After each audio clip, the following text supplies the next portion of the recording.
നമസ്കാരം. Story telling കപ്പിൾസിൻ്റെ അടുത്ത കഥയുമായിട്ടാണ് ഞാൻ വന്നിട്ടുള്ളത്. ഞാൻ ശാമിനി ഗിരീഷ്. നിങ്ങൾക്ക് ഞങ്ങളുടെ കഥകളൊക്കെ ഇഷ്ടപ്പെടുന്നുണ്ടെങ്കിൽ അതിൻ്റെ അഭിപ്രായങ്ങൾ ദയവായി കമൻറ്റ് ചെയ്യുക, ഞങ്ങളുടെ ചാനൽ ലൈക്ക് ചെയ്യുക, സബ്സ്ക്രൈബ് ചെയ്യുക, കൂടാതെ ബെൽ ബട്ടൺ കൂടി അമർത്തുക. ഇന്നത്തെ കഥ ശ്രീമാൻ അരുൺ സജീവിൻ്റെ പത്മിനി ഓപ്പോൾ ഒരു കണ്ണീരോർമ്മ എന്ന കഥയാണ്. ഓൺലൈൻ സാഹിത്യ മേഖലയിലും പ്രിൻ്റ് മീഡിയയിലും തൻ്റെ വ്യക്തിമുദ്ര പതിപ്പിച്ചിട്ടുള്ള ആളാണ് ശ്രീ അരുൺ സജീവ്.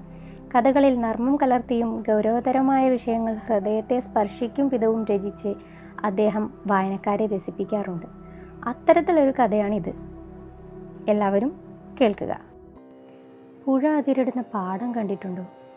വരമ്പുകളിൽ നിന്നും പുഴയിലേക്ക് ചാഞ്ഞു വളർന്ന് ഇളനീർക്കുലകൾ തിങ്ങുന്ന തെങ്ങും തെങ്ങിൽ ധ്യാനത്തിലിരിക്കുന്ന പൊന്മാനും താഴെ പുഴയിലെ വെള്ളത്തിൽ ഓടിക്കളിക്കുന്ന പരൽമീൻ കൂട്ടവും നിശബ്ദതയ്ക്ക് മേൽ കൂകിപ്പറക്കുന്ന കുയിലും ഒറ്റക്കാലിൽ തപസിരിക്കുന്ന കൊറ്റികളുമുള്ള പാടം, കാറ്റിൽ ഞൊറിയിട്ട പച്ച പുടവ പോലെ അലകളിളകുന്ന പാടം, ചിലപ്പോൾ നിറഞ്ഞു നിൽക്കുന്ന സ്വർണ്ണ കതിർക്കുലയാൽ തല കുമ്പിട്ട് നാണം കുണുങ്ങിയും ചിലപ്പോൾ കൊയ്ത്തു കഴിഞ്ഞ് വരണ്ടുണങ്ങിയും നീണ്ടു പടർന്നു കിടക്കുന്ന പാടം. പുഴ തൊട്ടൊഴുകുന്ന മനോഹര ഗ്രാമമായ എൻ്റെ നാട്ടിൽ അങ്ങനെ ഒരു പാടമുണ്ടായിരുന്നു. ഞാൻ എൻ്റെ ബാല്യകൗമാരങ്ങൾ പിന്നിട്ടത് ആ പാടത്തിൻ്റെ അതിർവരമ്പുകളിലൂടെ ഓടിയും കിതച്ചുമൊക്കെയായിരുന്നു. വേനലിൽ കൊയ്ത്തു കഴിയുമ്പോൾ ഞങ്ങൾക്ക് കളിയിടങ്ങൾ ഒരുക്കിയും വർഷത്തിൽ ഈരിഴത്തോർത്താൽ കോരിയെടുക്കാൻ കൈവഴികളിൽ നിറയെ പരൽമീനുകളെ നിറച്ചും പുഴയിൽ കുളിച്ചു തിമിർക്കാൻ നടവരമ്പുകൾ തീർത്തും അവൾ അങ്ങനെ നാട്ടുകാരായ ഞങ്ങൾ ഓരോരുത്തരുടെയും ജീവിതത്തിൻ്റെ ഭാഗമായി മാറി. ആറ് അതിരിട്ട് കണ്ണെത്താ ദൂരം പരന്നു കിടക്കുന്ന ആ പാടത്തെ ഞങ്ങൾ നാട്ടുകാർ കന്നാറ്റിങ്കര പാടമെന്ന് വിളിച്ചു. ഈ കണ്ണാറ്റിങ്കര പാടം മുഴുവൻ ഒരു കാലത്ത് കിഴക്കേക്കര തറവാട്ടുകാരുടെ വകയായിരുന്നു. കുറേയൊക്കെ കൈമോശം വന്നു പോയെങ്കിലും ഭൂരിഭാഗവും ഇപ്പോഴും അവരുടേതു തന്നെ. നാലുകെട്ടും നടുമുറ്റവും വലിയ പത്തായപ്പുരയും എരുത്തിലിൽ നിറയെ പശുക്കളും ഒക്കെയുള്ള ഒരു വലിയ വീടായിരുന്നു കിഴക്കേക്കര തറവാട്. ആ വീട് സ്ഥിതി ചെയ്തിരുന്നത് കണ്ണാറ്റിങ്കര പാടത്തിൻ്റെ കിഴക്കേ ഓരം ചേർന്നായിരുന്നു. തറവാടിൻ്റെ ഇപ്പോഴത്തെ അവകാശി രാഘവേട്ടനാണ്. ആ വീട്ടിൽ അയാൾ ഭാര്യ പത്മിനിയോടും അമ്മ സരസ്വതിയോടുമൊപ്പം കഴിഞ്ഞു വന്നു. വിവാഹം കഴിഞ്ഞ് ഏറെ കാലമായിട്ടും ഒരു കുഞ്ഞ് ജനിക്കാത്തത് രാഘവൻ പത്മിനി ദമ്പതികൾക്കൊരു തീരാ ദുഃഖമായിരുന്നു. എങ്കിലും രാഘവന് പത്മിനിയെ തൻ്റെ ജീവനേക്കാൾ പ്രിയമായിരുന്നു. കാഴ്ചയിൽ അതീവ സുന്ദരിയും കുലീന വ്യക്തിത്വത്തിനുടമയുമായ പത്മിനി ചേച്ചിയെ ഞങ്ങൾ കുട്ടികൾ ഓപ്പോളെന്ന് വിളിച്ചു. പാടത്ത് കളിച്ചു തളരുമ്പോൾ ഓപ്പോളുടെ അടുക്കൽ നിന്ന് ഇഞ്ചിയും ഉള്ളിയും വേപ്പിലയും ചതച്ചിട്ട ഉപ്പ് ചേർത്ത സംഭാരം വാങ്ങി ഞങ്ങൾ കുട്ടികൾ മതിവരുവോളം കുടിച്ചു. കരയുള്ള വെളുത്ത മുണ്ടും നേരിയതിൻ്റെ കരയ്ക്ക് ചേർന്ന ബ്ലൗസും ധരിച്ച പത്മിനിയോപ്പോളുടെ കണ്ണുകളിൽ എപ്പോഴും ഒരു വിഷാദഭാവം തളം കെട്ടി നിന്നിരുന്നു.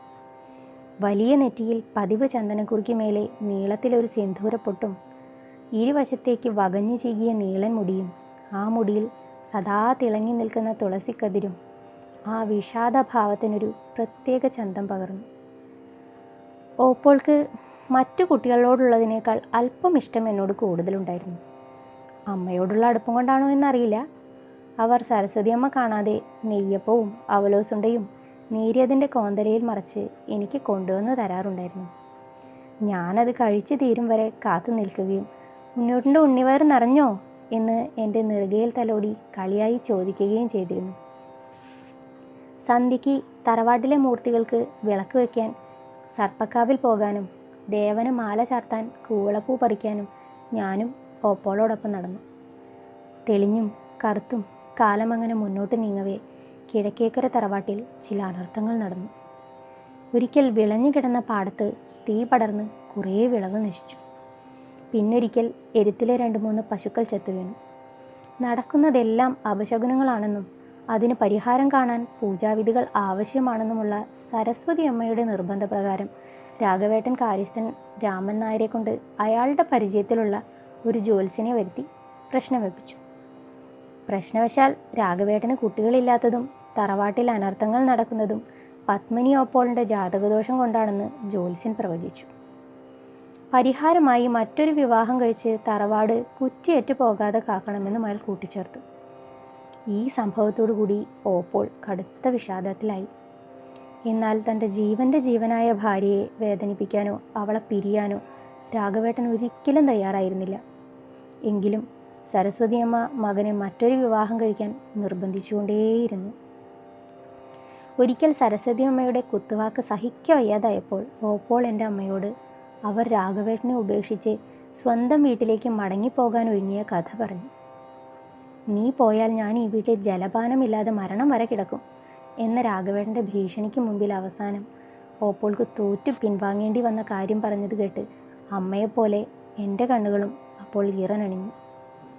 ആ ഇടയ്ക്ക് ഒരു രാത്രി ഓപ്പോൾ ഒരു സ്വപ്നം കണ്ടു. സ്വപ്നത്തിൽ മെടുക്കനായൊരു ആൺകുട്ടി തറവാട്ടുമുറ്റത്തു നിന്നും അച്ഛാ എന്ന് വിളിച്ചുകൊണ്ട് രാഘവേട്ടൻ്റെ അടുക്കലേക്ക് ഓടി വരുന്നു. പക്ഷേ മുന്നോട്ട് വീഴാൻ പോയ ആ പൈതലിനെ വാരിയെടുത്ത അവൻ്റെ അമ്മയ്ക്ക് സ്വപ്നത്തിൽ തൻ്റെ മുഖമേ ആയിരുന്നില്ലെന്ന് ഓപ്പോൾ തിരിച്ചറിഞ്ഞു. പിറ്റേന്ന് പതിവിന് നേരത്തെ ഉണർന്ന ഓപ്പോൾ ഈ കാര്യങ്ങളെല്ലാം ഒരു ഡയറിയിൽ എഴുതി. രാഘവേട്ടൻ മറ്റൊരു വിവാഹം കഴിക്കണമെന്നു കൂടി ചേർത്ത് അയാളെ ഉണർത്താതെ ആ കാൽ തൊട്ട് വന്ദിച്ച് വീട്ടിൽ നിന്നും പുറത്തിറങ്ങി. അരണ്ട വെളിച്ചത്തിൽ പുലർമഞ്ഞു പൊതിഞ്ഞ് പാടവരമ്പത്ത് കൂടി നടന്ന ഓപ്പോൾ കൈതമുള്ളുകൾക്കിടയിലൂടെ പുഴയിലെ ആനക്കയത്തിൻ്റെ അടിത്തട്ടിലേക്ക് ഊർന്നിറങ്ങി. ഓപ്പോളെ കാണാതെ പരിഭ്രാന്തനായ രാഘവേട്ടൻ അവളെ തിരഞ്ഞ് ആ നാടൊട്ടുക്കും അലഞ്ഞു. എന്നാൽ എല്ലാവരുടെയും പ്രാർത്ഥനകൾക്ക് മീതെ മൂന്നാം നാൾ മരവിച്ച എൻ്റെ ഓപ്പോളുടെ ശരീരം കയത്തിൽ നിന്നും കുറച്ചകലെ മാറി പൂവാകകൾ നിറഞ്ഞ ഭാഗത്ത് പൊന്തി വന്നു. നിറകണ്ണുകൾക്കിടയിലൂടെ ഞാൻ ഓപ്പോളെ ഒന്നേ നോക്കിയുള്ളൂ. വള്ളിപ്പടർപ്പുകളിൽ തങ്ങി നിന്ന ഓപ്പോളുടെ ശരീരത്തിലും നീണ്ട മുടിയിഴകളിലും അപ്പോൾ നിറയെ ഇളം ചുവപ്പ് നിറത്തിലുള്ള വാഗപ്പൂക്കൾ പറ്റിപ്പിടിച്ചിരുന്നു. ഓപ്പോളുടെ മരണം കിഴക്കേക്കര തറവാടിനെ പോലെ നാട്ടുകാരെയും ബാധിച്ചു. പിന്നീട് ആരും ഭയന്നിട്ട് ആ കയത്തിനരികിലേക്ക് പോയില്ല. ഓപ്പോൾ മരിച്ച വിഷമത്തിൽ ഭ്രാന്തനെ പോലെ ആയിത്തീർന്ന രാഘവേട്ടൻ മുറിക്ക് പുറത്തിറങ്ങാതെ കഴിഞ്ഞുകൂടി. മകനെ പൊതുജീവിതത്തിലേക്ക് മടക്കിക്കൊണ്ടുവരാൻ ശ്രമിച്ച് പരാജയപ്പെട്ട സരസ്വതിയമ്മ തൻ്റെ മകൻ്റെ ദുരവസ്ഥയിൽ മനംനൊന്ത് അസുഖബാധിതയായി ഏറെ താമസിയാതെ മരണപ്പെട്ടു. പാടത്തിന് തീ പിടിച്ചതും പശുക്കൾ ചത്തതും ജ്യോത്സ്യനെ വരുത്തിയതും സരസ്വതിയമ്മയും കാര്യസ്ഥൻ രാമൻ നായരും ചേർന്ന് ഓപ്പോളെ ഒഴിവാക്കാൻ ഗൂഢാലോചന നടത്തിയതിൻ്റെ ഫലമായിരുന്നു. ആ പാപഭാരം സഹിക്കവയ്യാതെ രാമൻ നായർ കാശിക്ക് പോയി. പിന്നീട് അയാൾ ഒരിക്കലും നാട്ടിലേക്ക് തിരിച്ചു വന്നില്ല.